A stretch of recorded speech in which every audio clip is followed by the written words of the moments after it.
quê? Então, capítulo 33, limites espaciais e limites evolutivos do universo. Muito bem.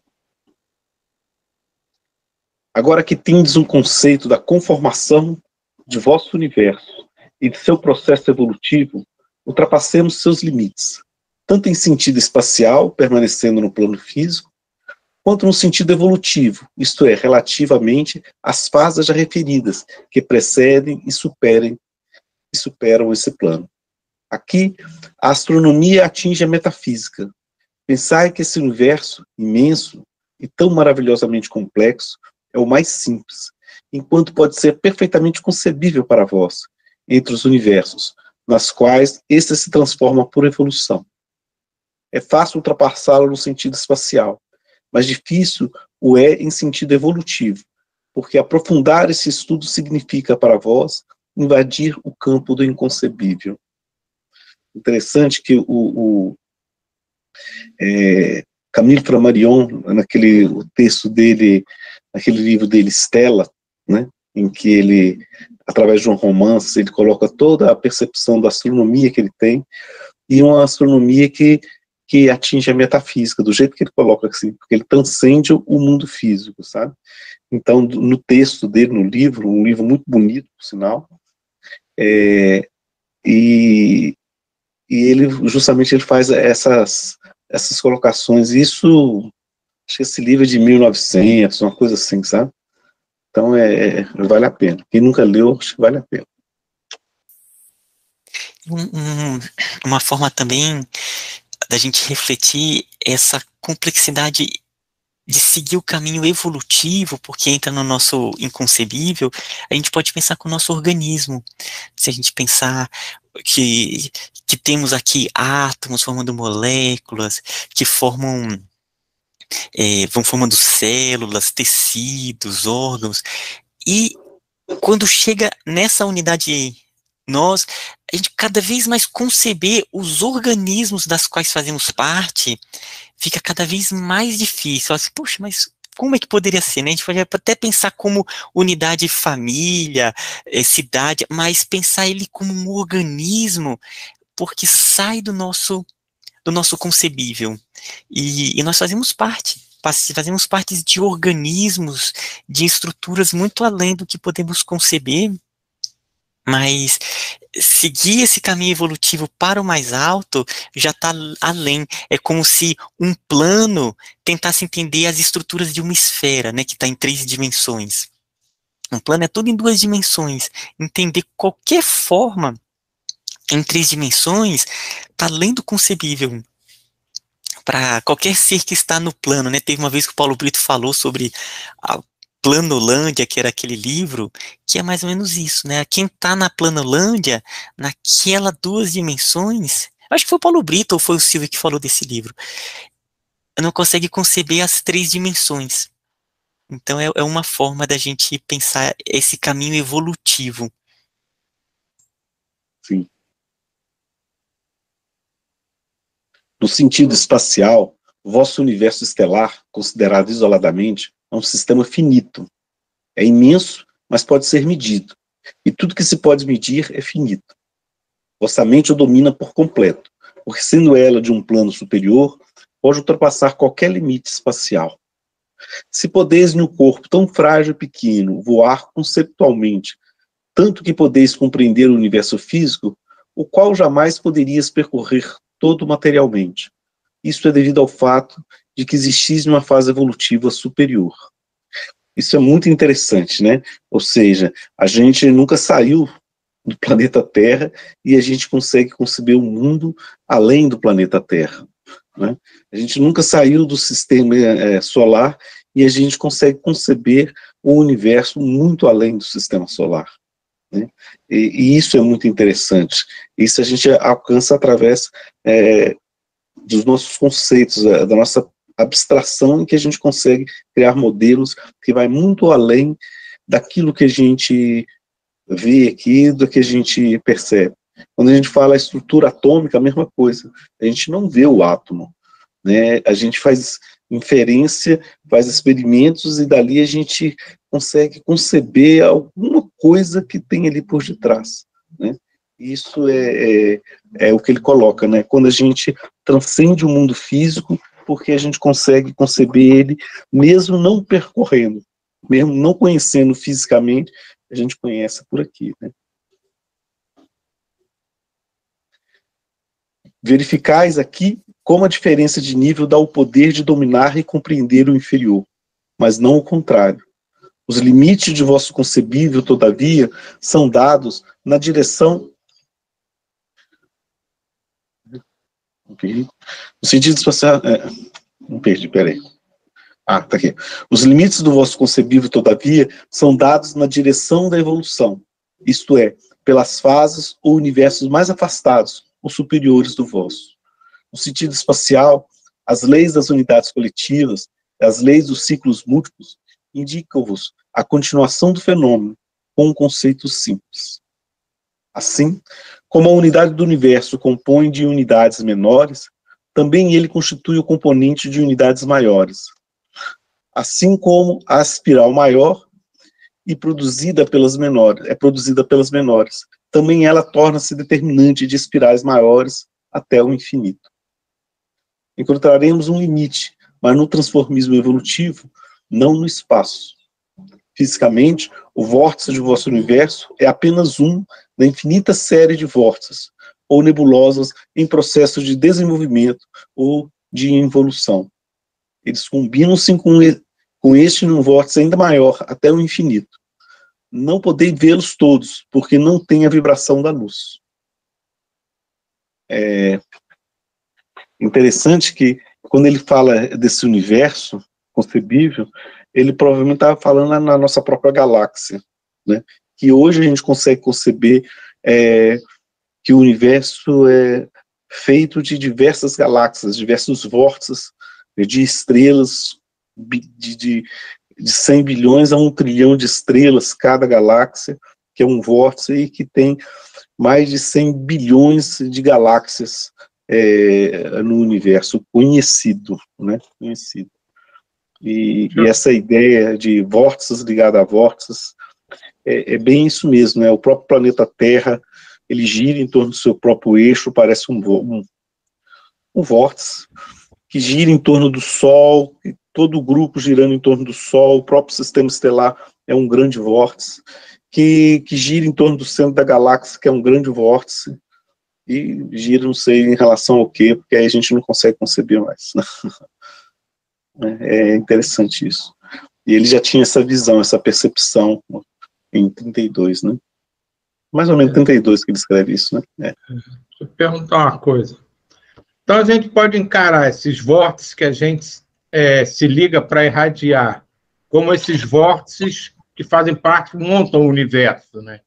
E o grande vórtice, né, que a gente se liga, a gente poderia encarar como a nossa galáxia? Eu penso sempre assim, né?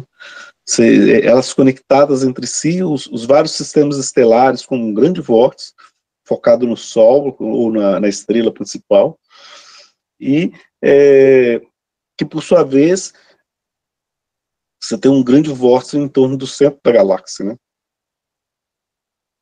E as imagens hoje que a gente tem das galáxias, principalmente não a nossa, mas outras galáxias que você consegue ver de fora, elas são extremamente bonitas, porque além daquela questão espiral, no centro dela sai um cone, que não é na faixa do visível, é em raios gama. Então foram sondas que registraram esses vórtices, que ele emite e absorve energia, em alta energia, saindo assim do centro para cima e para baixo, uma espécie de um vórtice mesmo, né? O desenho é bem um vórtice mesmo, e é muito interessante. E isso é coisa dos últimos 20 anos que foram registrados, né? Coisa extremamente recente. E essa parte aqui, essa última frase que a gente leu, né, não podeis vê-los todos, porque não tem a vibração da luz. Porque só do ponto de vista de ondas eletromagnéticas, a luz que a gente enxerga é só uma faixa bem pequena de uma série de outras ondulações. Então, tem estrelas que estão emitindo no infravermelho, em ondas de rádio, no raios gamas que o Paulo Brito falou. A gente não enxerga, mas elas estão emitindo todas essas ondulações, sabe? Tanto que eles constroem telescópios para outras faixas que estão além do visível, para a gente ter uma noção do cosmos, além dessa nossa percepção só do aqui da luz em que a gente consegue captar.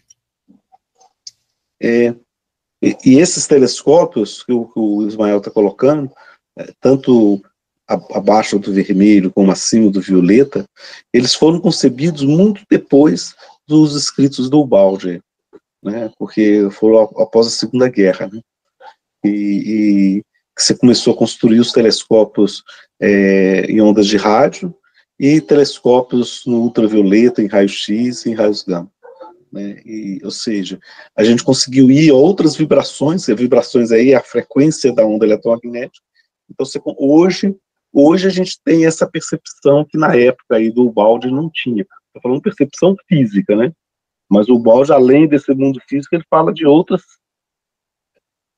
questões até conceituais mesmo, né? De evolutivas, né?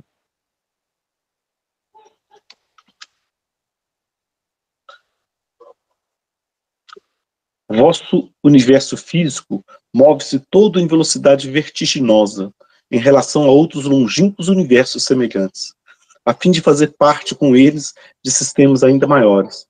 Que isso não vos surpreenda. Não encontrareis o mesmo princípio no vórtice eletrônico?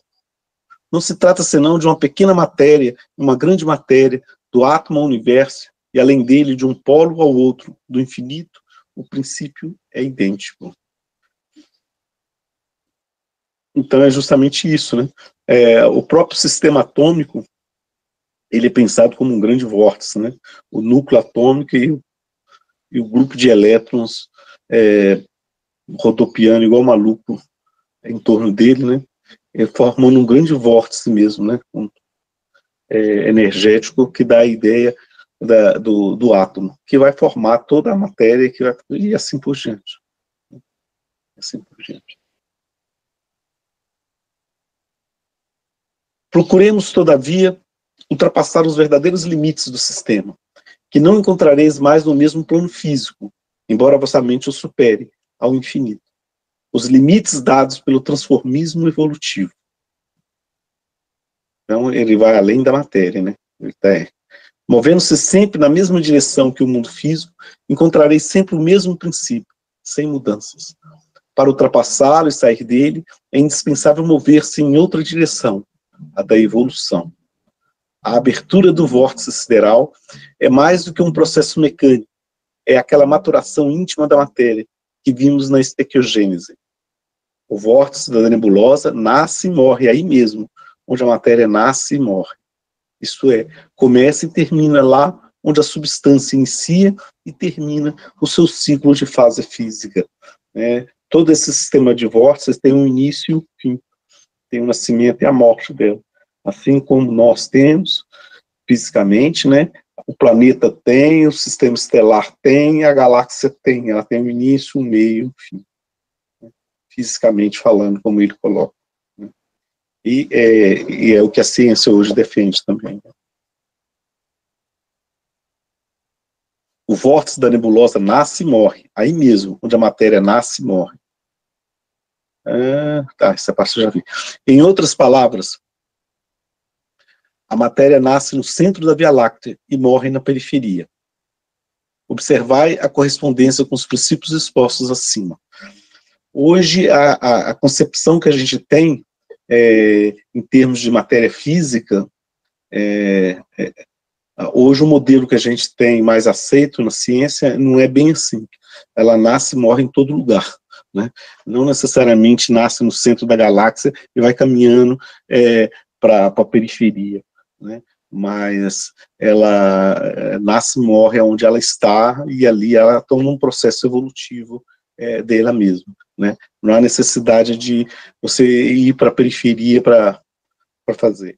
a questão toda é que hoje o que a gente concebe na astronomia é que é mais plausível ter vida semelhante à nossa na periferia da galáxia que no centro da galáxia, porque lá a energia é tão intensa que a possibilidade de ter vida semelhante à nossa, eu estou falando semelhante à nossa, né? Não estou falando diferente, não. Semelhante à nossa, não é plausível, né? Então deve ter lá, se tiver em outras, de outras maneiras, de outros formatos, que não necessariamente físico, né? Por isso que aí hoje essa frase dele aí, que nasce no centro e morre na periferia, eu modificaria, mas tudo bem, sou eu, né? Interessante, Paulo Brito. E, Paulo Brito, a gente não poderia também ver, do ponto de vista que essa concepção que você colocou mesmo, que ela nasce em qualquer ponto, ela nasce, cresce, morre, né, nos seus vários pontos, mas, de certa maneira, o sistema está se abrindo, né, da mesma forma que a Lua, em um tempo astronômico, ela está se afastando, a Terra está se afastando, e à medida que vai indo para a periferia, ela vai se tornando cada vez mais fria, mais no concreto, e que a gente viu que o próprio processo é quando ele vai ficando, se preparando para começar a realizar a transição, que é para a energia, que é para a parte de elementos mais densos. Ele começa a se decompor por radioatividade. A gente sabe que está acontecendo em todos os pontos, mas essa estrutura astronômica de afastamento pode mostrar um pouco que realmente na periferia ele está atendendo cada vez mais ao antigo, sabe? Será que não? Pode. Não, você pode, eu acredito que sim, dá para pensar desse jeito assim, mas eu ainda ficaria com uma frase um pouco diferente, mas dá para entender, né? Dá para pensar desse jeito, que realmente os mais perto do Sol, por exemplo, é diferente de mais afastado do Sol. Tanto que a gente fala que a Terra está na zona habitável do sistema estelar, do sistema solar, que é a região onde não é muito quente para a água virar vapor e nem muito frio para a água virar gelo, né? Você tem água líquida, então é compatível de ter vida semelhante à nossa, né? Então, em outros mundos mais afastados da Terra, se houver vida, havendo vida, né, ela teria que ser de natureza bem diferente, né? Então, usando esse raciocínio seu, de fato, né? Mas do ponto de vista evolutivo, em termos material, indo para o estado energético, estado do espírito, assim, eu não vejo necessidade de se conectar com a posição espacial. Você entendeu? Como é uma evolução do ponto de vista evolutivo, e não do ponto de vista em que o espaço está conectado com que estado evolutivo que o planeta está. Então, eu não ficaria à vontade de fazer uma conexão da posição espacial com a posição evolutiva, sabe? É só isso.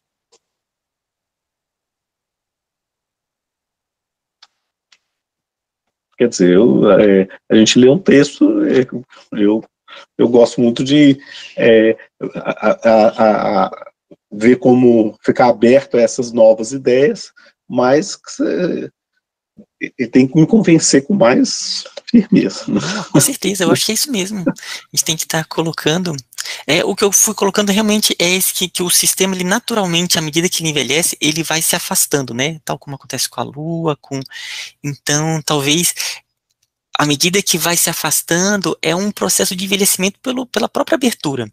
Mas não que vai estar localizado tudo certinho evolutivamente, é um processo estatístico aí, aonde ele está, ele não está no mesmo ponto, ele está aos poucos se abrindo, claro que são em ciclos astronômicos, mas ele está se abrindo, então à medida que ele está mais velho, ele está mais distante, realmente, Então, mas não que pode chegar assim e falar assim, opa, evolutivamente, quem está mais afastado ele está mais, né? Não, eu vejo como você, tem o corpo, mas à medida que ele vai envelhecendo, ele tende a realmente a se afastar, né?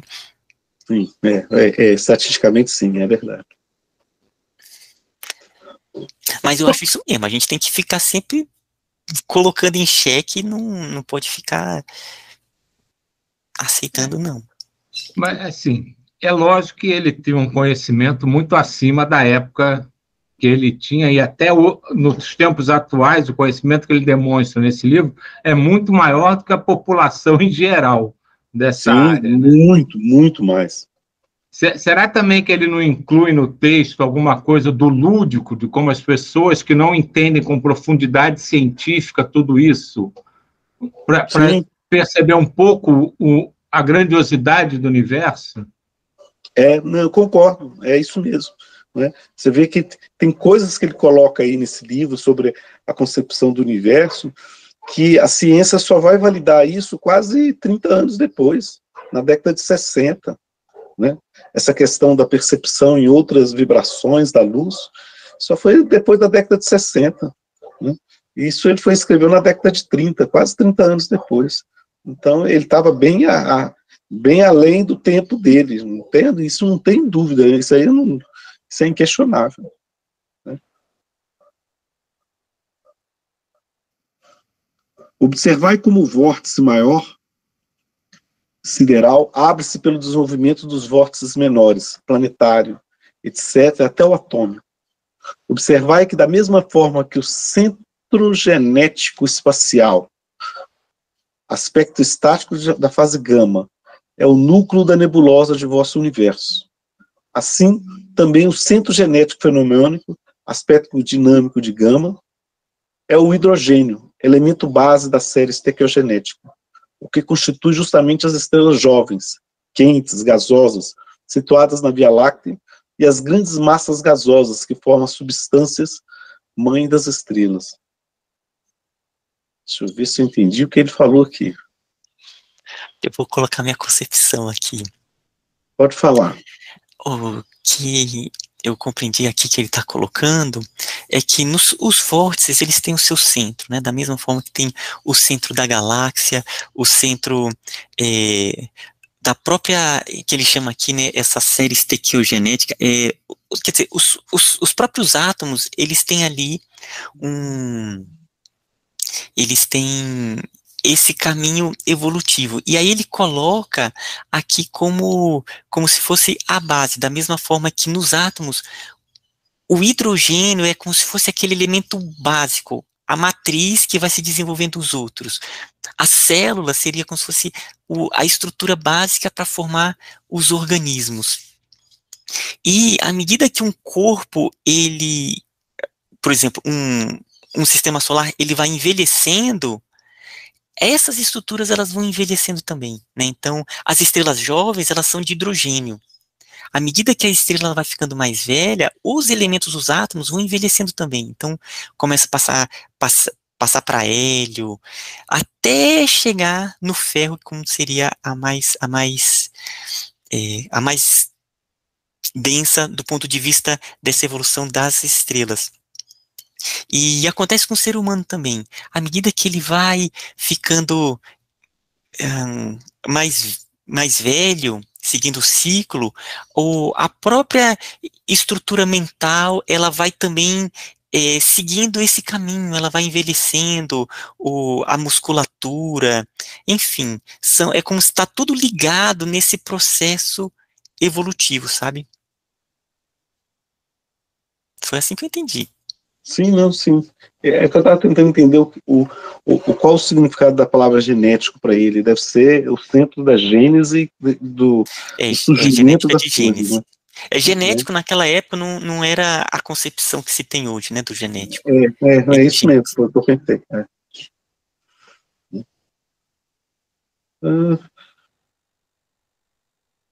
Tá. Se imaginardes que esse processo significa o desenvolvimento de um princípio, aspecto mecânico ou conceitual do universo, podereis sentir agora a fase gama concomitantemente e unitariamente na trindade de seus aspectos. Vimos que as nebulosas nascem como fase gama, pela concentração dinâmica da fase beta. Também o ponto máximo do fenômeno não é dado apenas pelo máximo de abertura espacial do vórtice, provocado pelo impulso originário, mas ainda pela evolução da matéria, pela qual esta, depois de atravessar toda a fase gama, desagrega-se e torna a assumir a forma de energia.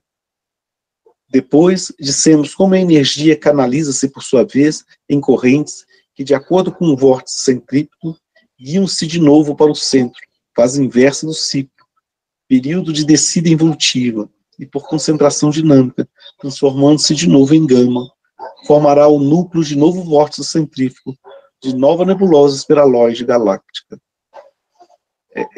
Isso é interessante, que ele coloca hoje justamente os modelos que você tem de concepção de nascimento, vida e morte, não só das estrelas, como das galáxias, né?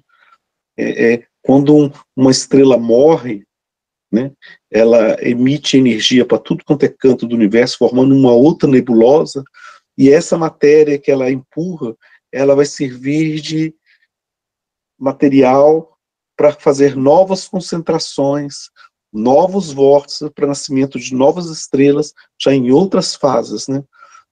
Estrelas que já nascem mais velhas que as estrelas originais, né? O nosso Sol mesmo, apesar de ser concentração de hidrogênio, na sua matéria primordial já existia todos esses elementos pesados que nós temos na nossa Terra: chumbo, ouro, platina, urânio, toda essa quantidade enorme de elementos químicos que vai muito além do ferro. Isso quer dizer que estrelas, antes do nascimento do Sol, estrelas morreram e deram matéria necessária já em uma outra fase para o Sol, para o nascimento do Sol e, consequentemente, ter planetas que tinham essas características, porque as primeiras estrelas, elas não teriam planetas que teriam essas características, porque esses elementos químicos ainda não tinham sido criados.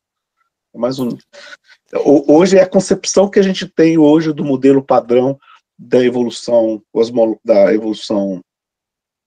do universo, a concepção do Big Bang, e bate mais ou menos com essas ideias que ele está falando aí. E essas ideias vieram, como eu falei, 20, 30 anos depois dele, né? E Paulo Brito, é tão bonito esse ponto que você colocou, que a gente pode pensar do ponto de vista conceitual também. Uma pessoa, ela tem o seu ciclo de vida e deixa frutos, né? Pode deixar uma obra, uma organização, ou a própria criação dos filhos, e são esses elementos que depois ela desencarna, mas esses elementos ficam na base desses novos ciclos dessas pessoas, das novas gerações, que utilizam do fruto da vida daquela pessoa para novas construções mais elaboradas, e assim a humanidade como um todo vai evoluindo.